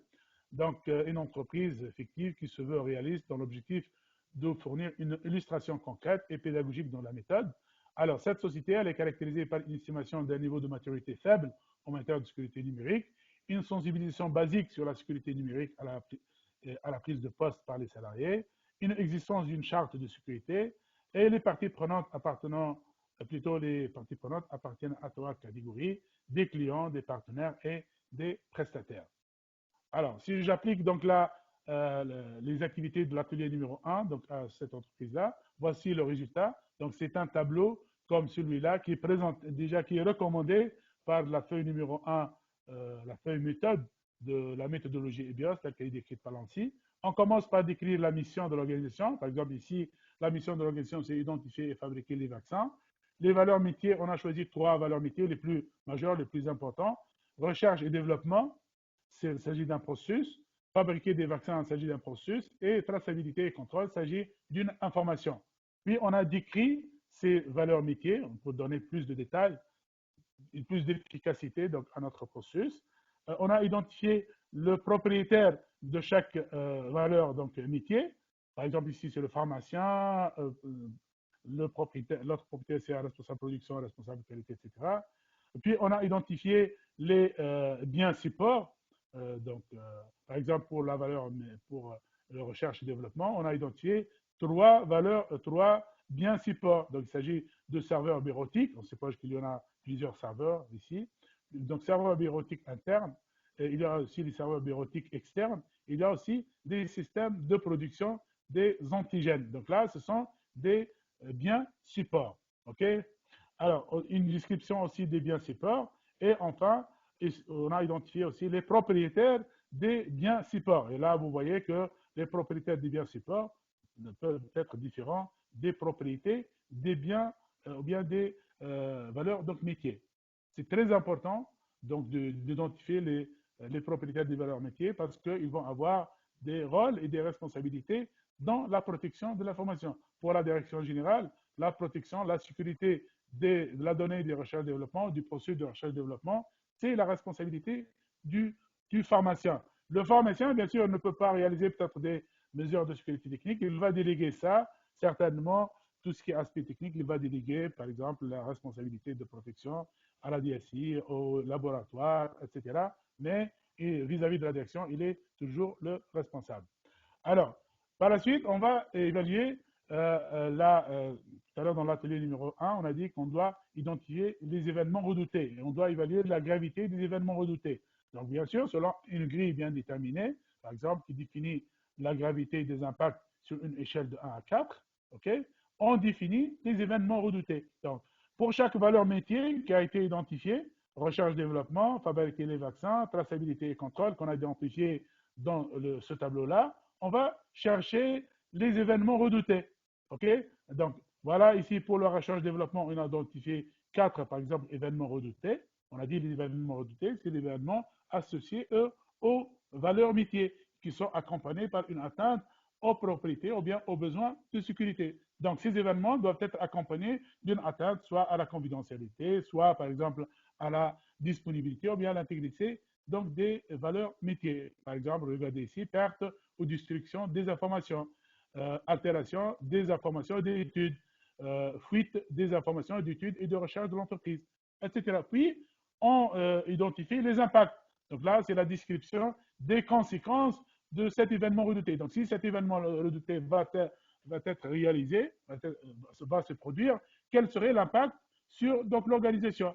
Et par la suite, en fonction des impacts identifiés, on va évaluer la gravité selon l'échelle qui a été définie à ce niveau-là. Par exemple, ici, vous voyez, il y a des événements redoutés qui ont une valeur, un niveau d'impact qui est égal à 4. Par exemple, pour la fabrication des vaccins, l'interruption de la production ou la distribution des vaccins pendant plus d'une semaine, pendant un pic de l'épidémie, par exemple Covid-19, là, va avoir certainement un impact grave sur l'activité de l'entreprise. Donc, impact sur la sécurité et la santé des personnes, impact sur l'image et la confiance, impact financier, etc. Et ceci a été évalué à un niveau égal à 4. La même chose pour la traçabilité, etc. Donc ça, c'est pour évaluer le niveau de gravité des événements redoutés. Par la suite, établir le socle de sécurité. La norme, plutôt la méthode aussi, recommande d'utiliser un document similaire à celui-là. Par exemple, dans la première colonne, on a le type de référentiel, par exemple, règles d'hygiène informatique et bonnes pratiques. Ça peut être aussi une loi, ça peut être une norme, etc. Et puis, identifier le nom du référentiel qui est appliqué réellement au contexte de l'organisation. Par exemple, en France, c'est le guide d'hygiène informatique de l'ANSSI. Et par la suite, on va évaluer son niveau d'application.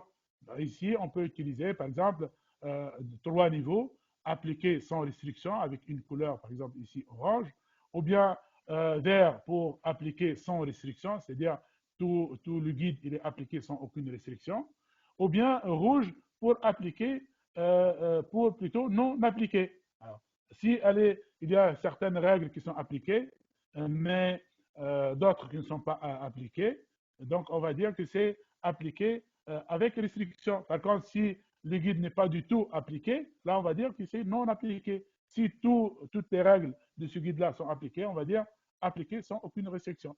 Et lorsque c'est appliqué sans avec restriction ou bien non appliqué, on va identifier les écarts. Okay. Donc tout d'abord, on doit écrire l'exigence, donc la règle par exemple ici, et décrire la justification. Par exemple, ici la règle numéro 8, elle dit identifier nommément chaque personne accédant au système et distinguer les rôles. Là, cette règle-là dit qu'il faut absolument avoir un compte, par exemple, pour chaque utilisateur, un compte personnalisé. Il ne faut pas utiliser un compte générique par plusieurs personnes. Là, on a dit pour la justification des écarts, donc existence d'un compte admin non nominatif pour l'administration de l'ERP. Donc, il y a un seul compte admin qui est utilisé par tout le monde.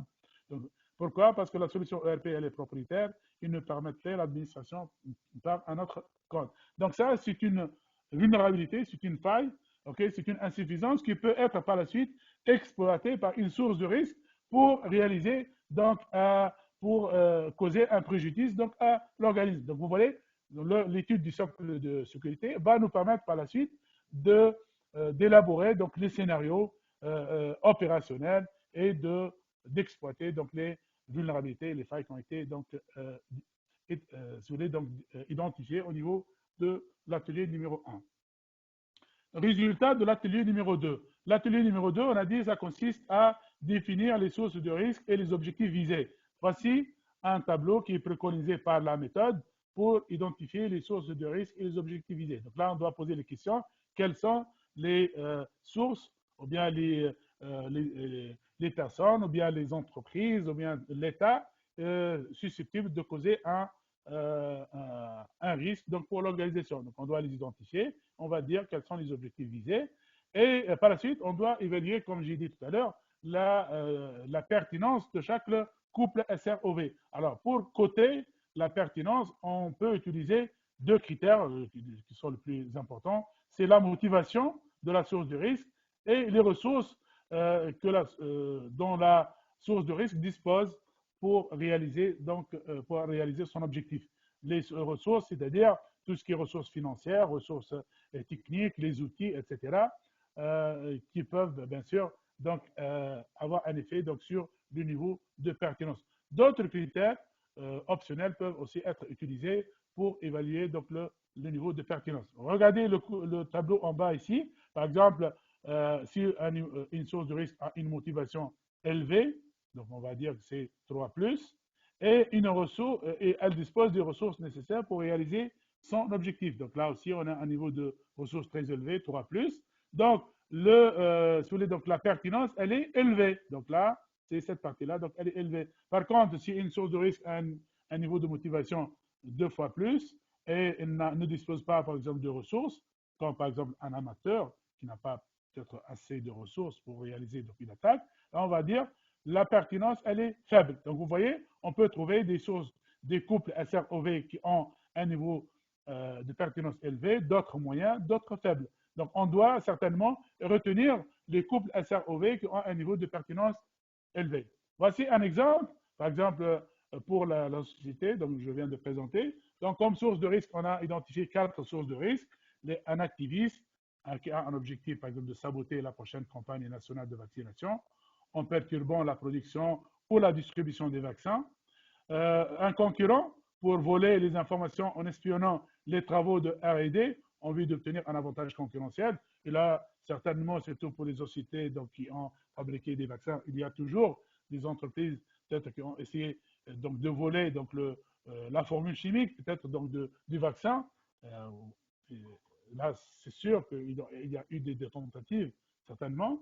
Ou bien un activiste pour divulguer au grand public des informations sur la façon dont les vaccins sont conçus, ou bien un cyberterroriste dont l'objectif visé, c'est altérer plutôt la composition des vaccins distribués lors d'une campagne nationale de vaccination à des fins de bioterrorisme. Donc voilà, donc ça, ce sont des ressources de risque possibles pour cette société qui fabrique donc les vaccins, on suppose, c'est des vaccins Covid, par exemple, 19. OK? Alors, on a évalué donc la pertinence de ces sources de risque. Par exemple, si je prends le cas d'activiste, donc qui a pour objectif de saboter la campagne nationale de vaccination, sa motivation c'est 2 fois plus, ses ressources c'est plus, donc il n'a pas de ressources financières, techniques, etc. Son activité, donc là on a utilisé un troisième critère, c'est l'activité. Qu'est-ce que ça veut dire l'activité? C'est-à-dire c'est l'activité dans le domaine, par exemple, industriel de cette société-là, ou bien dans le périmètre de cette société-là. Donc, est-ce que c'est-à-dire les activités de l'activiste, est-ce que l'activiste il est actif dans le domaine d'activité ou bien dans le domaine industriel donc de cette entreprise-là. OK?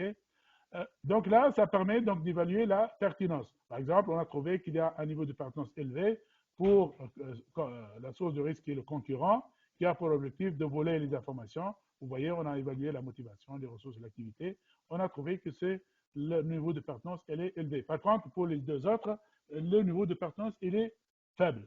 Alors, dernière activité au niveau de cet atelier numéro 2, c'est essayer de définir déjà une première base pour définir les scénarios stratégiques. Qu'est-ce que ça veut dire? On va essayer de lier les sources de risque et les objectifs visés qui ont été définis au niveau de l'atelier numéro 2. On va les associer aux événements redoutés et les valeurs métiers qui ont été aussi identifiées en disant, voilà, les sources de risque, et en se focalisant beaucoup plus sur les sources les couples SROV qui ont, par exemple, le niveau de pertinence élevé et moyen.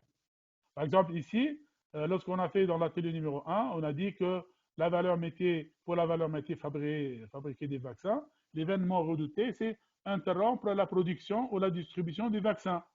OK? Et donc cet événement-là a un niveau de gravité égal à 4.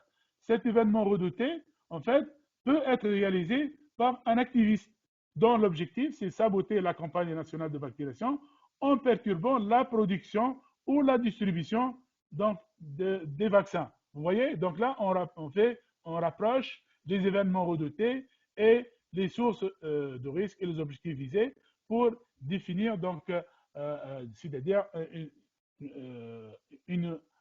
voilà, une base qui peut nous servir pour, par la suite, établir les scénarios stratégiques. Alors, l'atelier numéro 3, ça consiste, comme on a dit tout à l'heure, définir les scénarios stratégiques. Mais avant de définir les scénarios stratégiques, c'est comprendre l'écosystème, identifier les parties prenantes de l'écosystème et évaluer leur niveau de menace. Ici, par exemple, pour cette société-là, on a 3 catégories de parties prenantes, les clients, les partenaires, les prestataires.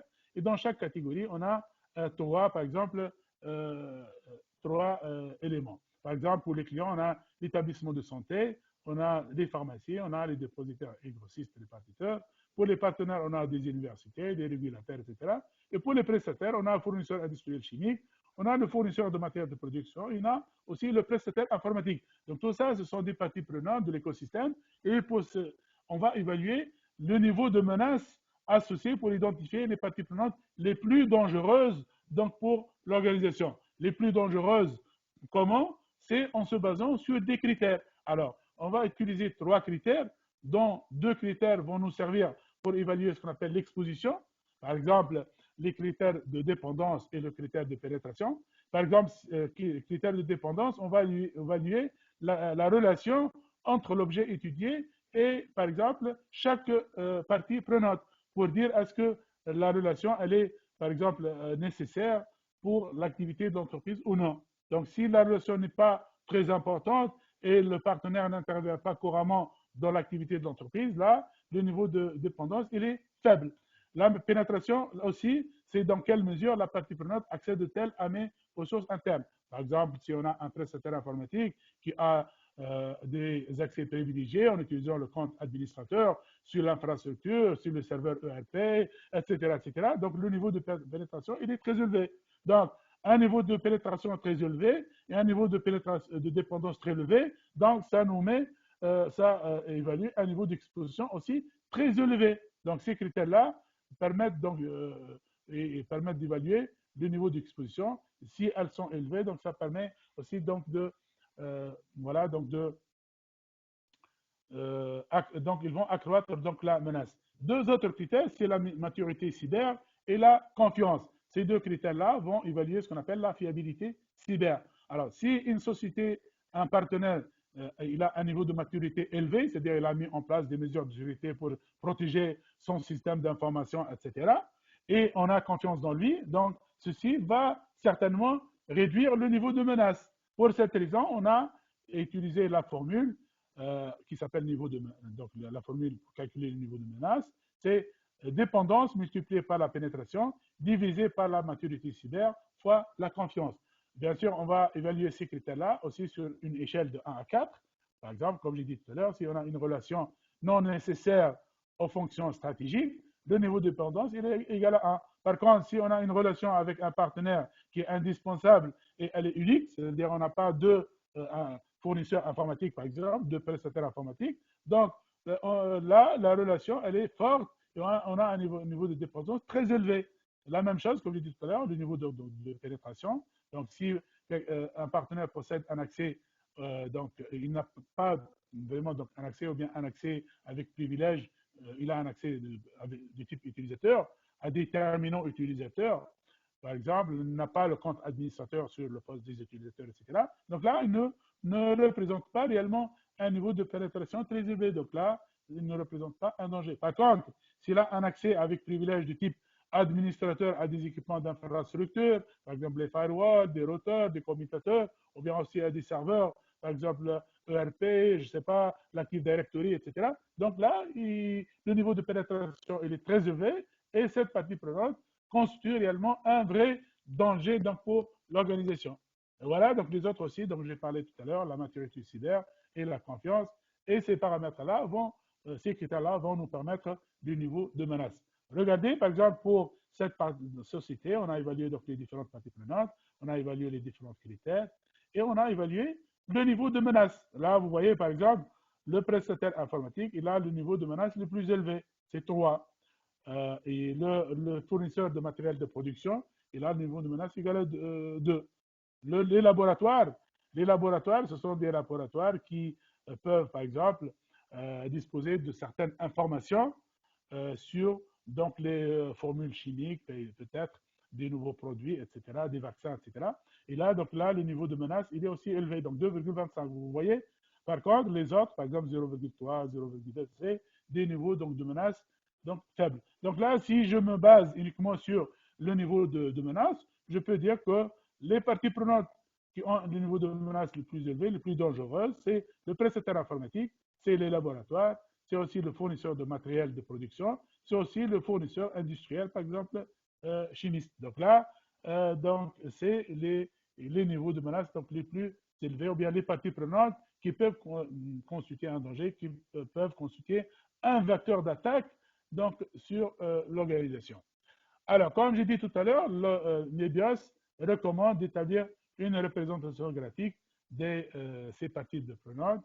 Vous voyez ici, donc, ce schéma-là, il y a, il y a les clients, il y a les partenaires, il y a les prestataires. Alors, pour chaque partie prenante, on a évalué son niveau donc, de menace et on le met sur donc, une représentation comme celle-ci, donc sous forme de cercle.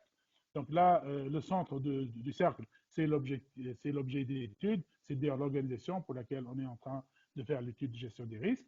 Et si vous voulez, donc ces points-là, ça représente le niveau de menace. Donc là, vous voyez, il y a différentes dimensions des cercles, il y a différentes couleurs.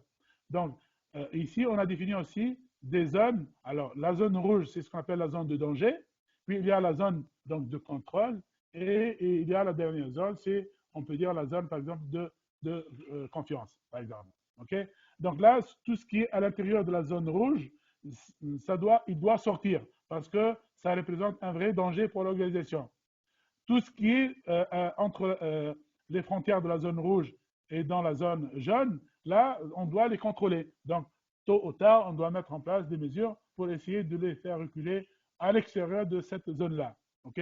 Donc, on doit, mais tout ce qui est dans la zone rouge, il faut absolument donc les traiter parce que ça représente un danger pour l'organisation. Alors, pour élaborer les scénarios stratégiques, voici comment on fait. Donc, ça, c'est une représentation graphique. Là aussi, la méthode EBIOS recommande de décrire les scénarios stratégiques sous forme de représentation graphique.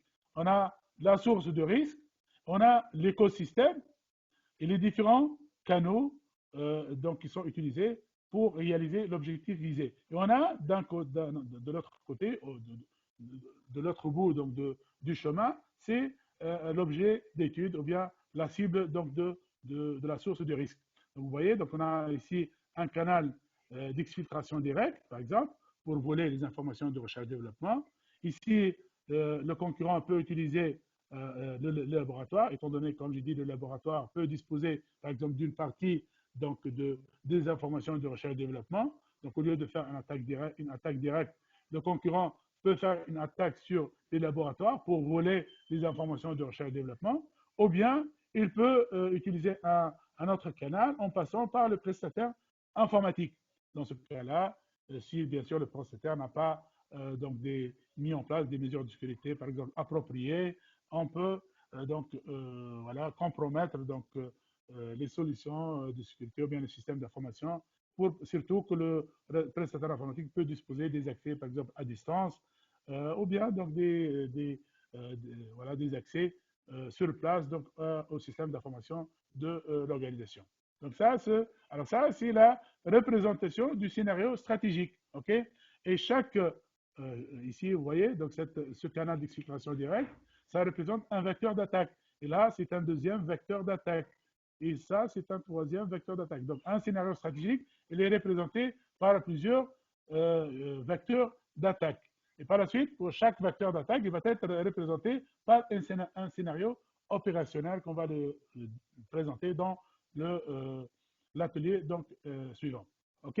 Là, voici un deuxième scénario stratégique, par exemple. Et donc là, c'est pour perturber la production. Pour perturber la production, le activiste peut faire donc une attaque à travers les fournisseurs aussi donc, de matériel, par exemple, ou bien faire une attaque directement en altérant, par exemple, les systèmes d'information ou bien les données donc, de la production. Donc là aussi, c'est un deuxième scénario stratégique qui est décrit par deux donc, vecteurs d'attaque. OK? Alors, élaborer les scénarios stratégiques. Alors, pour élaborer les scénarios stratégiques, comme j'ai dit, on doit poser la question, étant donné que dans l'atelier numéro 2, l'atelier numéro 2, on a défini les sources de risque et les objectifs visés, on va poser la question, est-ce que les sources de risque qu'on a identifiées, qu'on a retenues, peuvent utiliser les parties prenantes de l'écosystème, les clients, les fournisseurs, surtout les parties prenantes qu'on a gardées, qu'on a conservées, qui ont le niveau de menace le plus élevé. Donc, si oui, on va certainement donc, décrire ça dans un tableau de cette manière-là, en identifiant la source de risque, l'objectif visé, qui sont définis dans l'atelier numéro 2, puis voilà, donc identifier donc, le scénario stratégique qui a été donc, identifié ici, voilà, sont associés, et puis définir la gravité, et comme on a dit, donc la gravité, elle a été déjà définie au niveau de l'atelier numéro 1, parce que c'est la gravité de l'événement redouté qui est associé à ce scénario stratégique qui est décrit par les différents chemins stratégiques. Donc là, on a par exemple, on va supposons retenir donc ces deux scénarios stratégiques qui se basent sur certains événements redoutés et voilà, donc pour lesquels on a identifié déjà les sources de risque, les objectifs visés et le niveau de gravité. Là aussi, alors, Donc, à ce niveau-là, au niveau de l'atelier numéro 3, déjà, on peut, étant donné qu'on a identifié les sources ou bien les menaces ou bien les parties prenantes, plutôt qui ont un niveau de menace le plus élevé, ça nous permet déjà, à partir de l'atelier numéro 3, à identifier des mesures de sécurité pour réduire le risque d'exposition à des menaces ou bien à des risques qui passent à travers donc, les parties prenantes. Donc, on ne va pas attendre la fin de cette étude de gestion des risques pour appliquer des mesures de sécurité aux parties prenantes. Si on trouve qu'il y a des parties prenantes qui ont un niveau de risque donc plus élevé, on va leur proposer des mesures de sécurité pour réduire donc les menaces ou bien les risques qui proviennent donc de ces parties prenantes. Là aussi, donc on peut, comme j'ai dit, pour chaque partie prenante, proposer des mesures de sécurité et aussi proposer ou bien évaluer donc le niveau de menace résiduelle en fonction des mesures de sécurité qui ont été proposées. Bien sûr, on doit avoir aussi leur approbation pour mettre en œuvre ces mesures de sécurité. Et on a bien sûr, et la partie prenante a le choix entre accepter les mesures de sécurité qu'on va proposer ou non. Si elle n'accepte pas, aussi, la société ou bien l'objet, c'est-à-dire l'objet d'étude, peut aussi changer de partenaire, de fournisseur, de client aussi, bon, de client ou bien de fournisseur. OK? Alors, résultat des travaux de l'atelier numéro 4, c'est les scénarios opérationnels. Alors, la méthode EBIOS aussi recommande de décrire les scénarios opérationnels sous forme de représentation graphique en utilisant un modèle simple qu'on va présenter tout à l'heure. Mais dans la pratique, il peut y avoir plusieurs modèles en fait pour représenter des scénarios opérationnels, comme par exemple le modèle de Cyber Kill Chain, donc de Lockheed Martin. Mais il y a aussi d'autres possibilités de décrire les scénarios, bien de représenter les scénarios opérationnels. Donc, un scénario opérationnel peut être représenté sous forme d'un graphe d'attaque permettant de visualiser les modes opératoires planifiés par l'attaquant pour atteindre son objectif. Le graphe, donc là je vais passer rapidement, la méthode EBIOS a choisi de représenter les scénarios opérationnels selon un modèle à 4 phases. Les phases sont connaître, rentrer, trouver et exploiter. En fait, ce sont les 4 phases de base qui sont utilisées par toutes les sources de risque pour réaliser des attaques sur une cible. Ça commence par des activités de reconnaissance, par exemple, donc de la cible à travers des recherches sur Internet, à travers donc des recherches sur les sites, par exemple, voilà, comme LinkedIn, par exemple, comme voilà, donc, Facebook, etc. Par la suite, donc, il faut chercher donc, à rentrer sur le système d'information, bien les réseaux d'entreprise. Par la suite, trouver d'autres aussi, peut-être, composants du système d'information qui présentent des failles pour pouvoir donc l'exploiter à fin et accéder ou bien réaliser son objectif. Voici un exemple donc de représentation de scénarios opérationnels pour le cas d'études. Par exemple, ici, pour le scénario, un concurrent vole des travaux de recherche en créant un canal d'exfiltration de données portant directement sur le système d'information de la recherche et développement, sans passer par l'écosystème, par une partie prenante de l'écosystème. Donc, un pirate peut commencer par réaliser des reconnaissances externes. Par la suite, comme je l'ai dit tout à l'heure, en réalisant des activités de reconnaissance à partir d'Internet. Par la suite, donc, il trouve par exemple des failles ou bien différentes possibilités. Alors, il peut faire une intrusion via, par exemple, un canal d'accès préexistant, par exemple, une faille au niveau d'un routeur ou par exemple d'un firewall, etc. Ou bien une intrusion via un mail de phishing, par exemple, sur un personnel donc de n'importe quel service, ou bien une intrusion via le site, par exemple, du comité, par exemple, de l'entreprise, etc. Donc ça, il a le choix, en fait, d'utiliser l'une ou l'autre des possibilités. Par la suite, il peut faire une reconnaissance interne réseau, par exemple, une reconnaissance interne du réseau. Par exemple, il trouve qu'il y a des failles au niveau donc, de l'infrastructure du réseau interne de l'entreprise sur l'un des serveurs. Et par la suite, il peut passer à un autre composant du système d'information. Donc, au départ, il s'est connecté sur un serveur. Maintenant, il trouve une faille au niveau de l'Active Directory. Donc, il accède à l'Active Directory, puis il copie les fichiers. Il trouve peut-être, je ne sais pas, le compte administrateur. Maintenant, il a le compte administrateur. Il peut lui permettre d'accéder à toutes les sources il va passer à l'exploitation. Et là, il peut installer, par exemple, un logiciel, un maliciel, par exemple, et voilà, pour collecter les informations et pour peut-être par la suite envoyer les informations vers un serveur donc, externe. Et là, voilà, c'est la création et, et le maintien d'un canal. Par la suite, une fois, bien sûr, comme vous le savez, donc l'attaquant a réalisé son objectif, il va essayer donc de cacher donc toutes les traces et essayer de garder, bien sûr, une porte dérobée pour pouvoir donc, accéder de manière plus facile donc, à la prochaine fois. Et ça va lui permettre d'atteindre son objectif, c'est le vol et l'exploitation des données de recherche et développement. Donc ça forme un premier mode opératoire, ok? Et ceci, c'est un deuxième mode opératoire. Le deuxième mode opératoire, c'est la corruption d'un personnel de l'équipe recherche et développement. On peut acheter les services d'un personnel en lui payant, par exemple, de l'argent, et on va lui demander, par exemple, de nous ramener de l'information, de nous envoyer par mail, ou bien de copier ça sur un flash disk, etc. Donc ça, c'est une deuxième possibilité, et ça constitue ce qu'on appelle un mode opératoire. Et le troisième mode opératoire, c'est corruption d'un prestataire d'entretien des locaux, par exemple une femme de ménage, ou bien un homme de ménage, par exemple, et on va lui demander de connecter un flash disk sur un port USB d'un serveur pour nous ouvrir une porte dérobée. Et là, ça va nous permettre de copier les données et peut-être d'accéder à des serveurs et atteindre donc l'objectif donc qui a été visé. Donc là, c'est un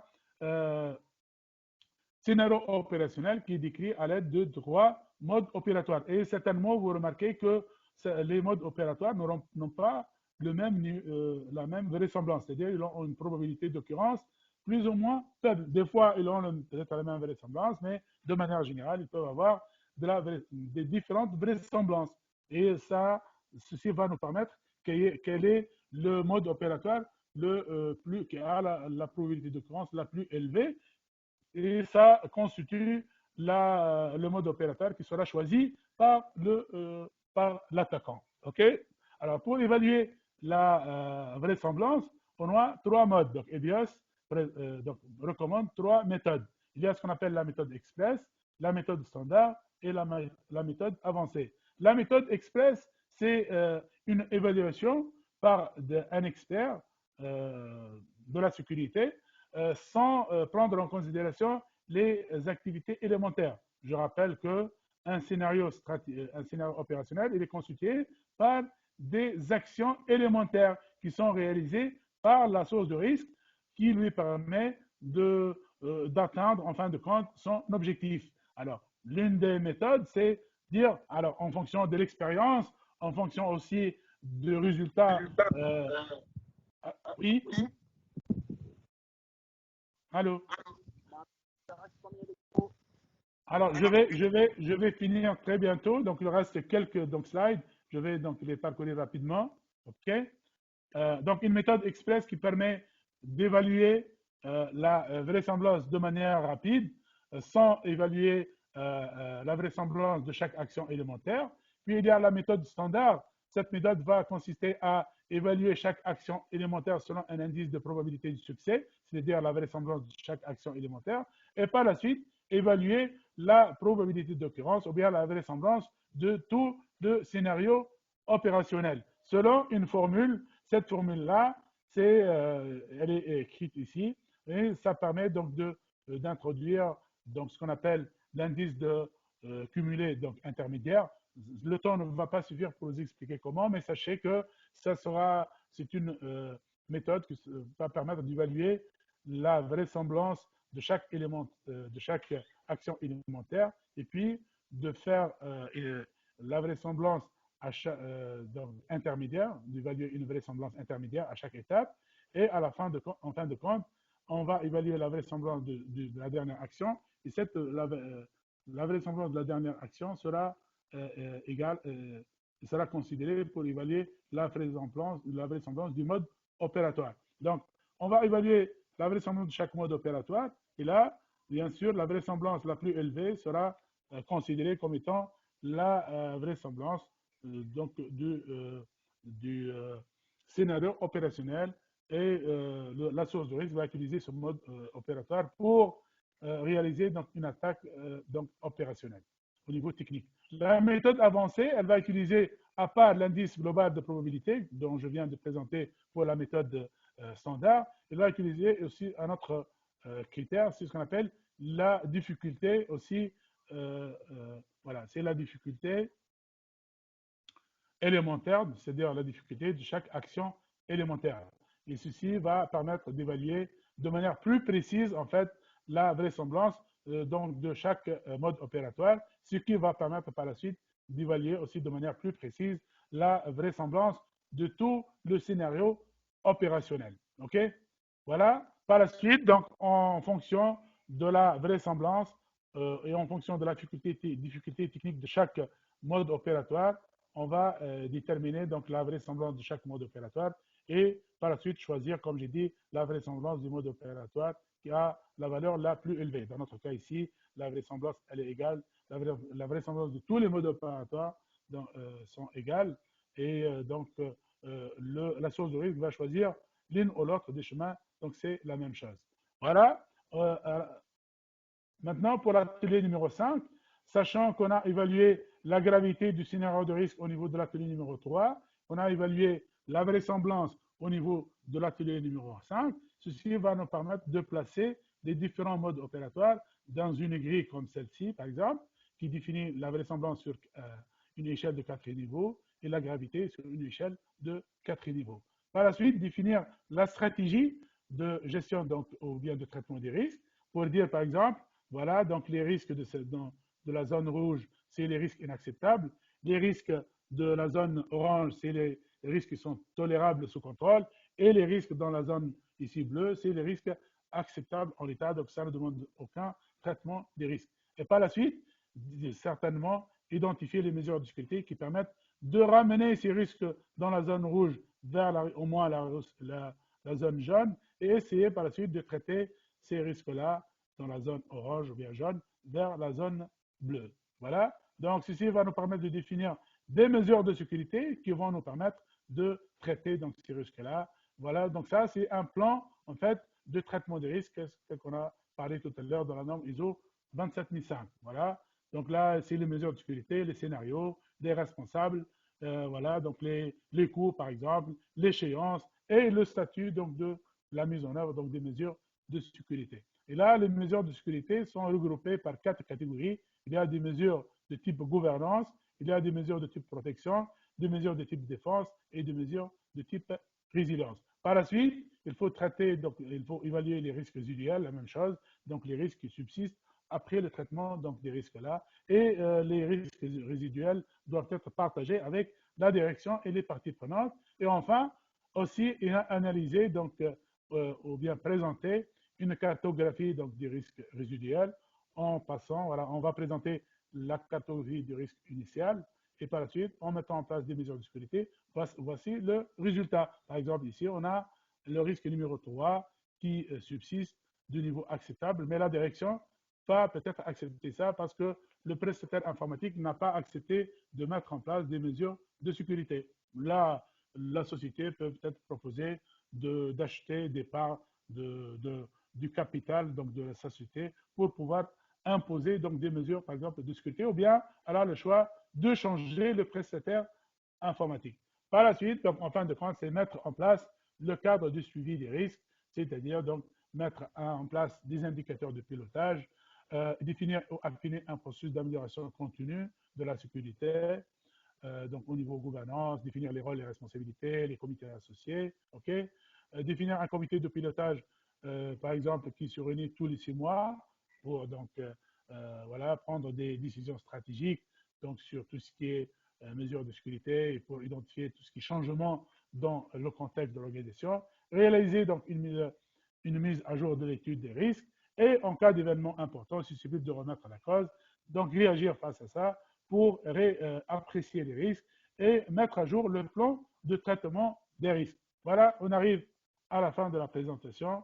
Je suis désolé si j'ai pris plus de temps qu'il faut. Bon, on va vers 2 heures moins quart.